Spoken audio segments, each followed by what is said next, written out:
is all you need to see clearly if you are truly looking. The black art of war. You need to be aware of your situations at all time, where you frequent, where you live, and who you're living around.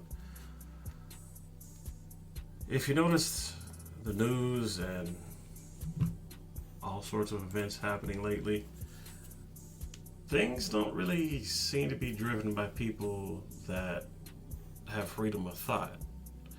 If anything, they seem to be driven by people who are listening to other people's freedom of thought. Giving an example, let's take the Black Manosphere, for example, right?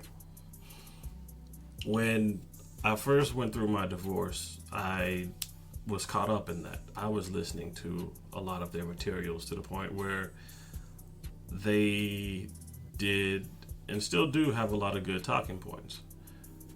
But recently, they decided to, well, put all their chips behind somebody who's extremely questionable. This person has said some very supremacist things, and yet, instead of doing what a normal person would have done, which was distance themselves from that one person, they decided to double down and continue to support that person. Now, I know friendship is one thing, but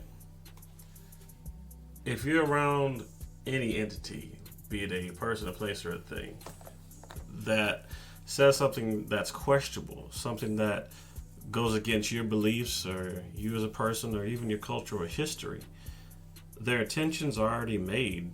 And to be honest with you, if it's that blatantly obvious, you really shouldn't be there. And the question you should ask yourself is, why are you there? Now, this is a larger scale example, but nonetheless, it's one that definitely applies to what is the modern mindset, if you will.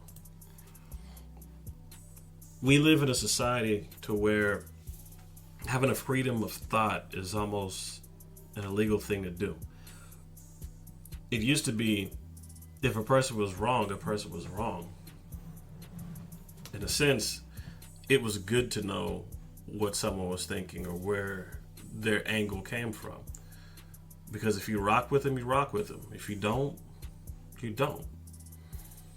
Now it's almost like you're trying to force people into these boxes, despite the fact you claim that you want them to be as individualistic as possible. Everyone is uniquely the same. It's way out of hand to the point where you're forced to accept the mindset of other people because you can't afford to think differently to find a different solution on your own. It's costly, it's deadly, but at the same time, it's not a good ground. Plant thoughts to further a person.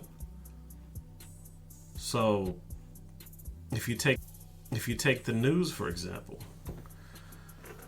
you see a lot of things about Trump, and you see a lot of things about Biden. You see a lot of positive things about Trump. You see a lot of positive things about Biden. You see, and just as much negative on both their behalves. But nonetheless, there is no real definitive area where a person can find conclusive evidence to come up with their own thought. It's either you are for one or against the other. But yet behind the curtain, you have a lot of entities that are playing on the emotional vulnerabilities of society to where none of it really matters. And the sad thing is, just like sports stats or MMA stats or any other random stats out there, it doesn't really matter because unless you're going on a trivia show or you're doing some bar trivia, all those numbers, all those names and everything else are just frivolous information. I myself, I'm guilty of that too. There's certain things that I can quote and certain things that I can bring up, but nonetheless, most of that stuff doesn't really pertain to the average everyday life. Some of it is important, but for the most part, it's not going to be usable information.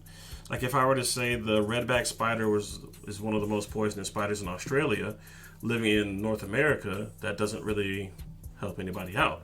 The cousin of the redback spider is the North American black widow spider. Both are extremely venomous. Now, the information I've given you on the black widow obviously can help you out, because if you see that red hourglass, that lets you know, okay, need to leave this alone. But the information about the redback spider, unless you live in Australia, it's not pertinent. And even still, if you live in Australia, this is probably information you already know because it's been passed down through education. And what is education nowadays?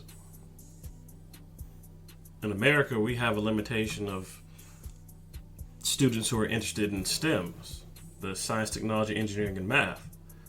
If anything, you've got a lot of people that want to find the easy way out or start their own business. So you have a lot of students who may go and get business degrees, or you have a lot of students that may go into something that's not really going to make much of a difference.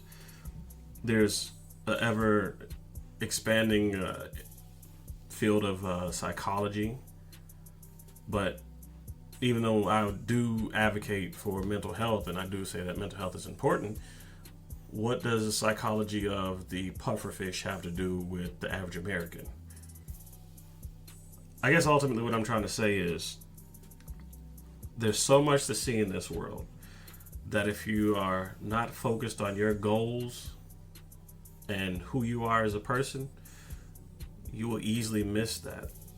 It's extremely simple just to roll over in bed, cut on your cell phone, and start scrolling through Google or Facebook, TikTok, whatever.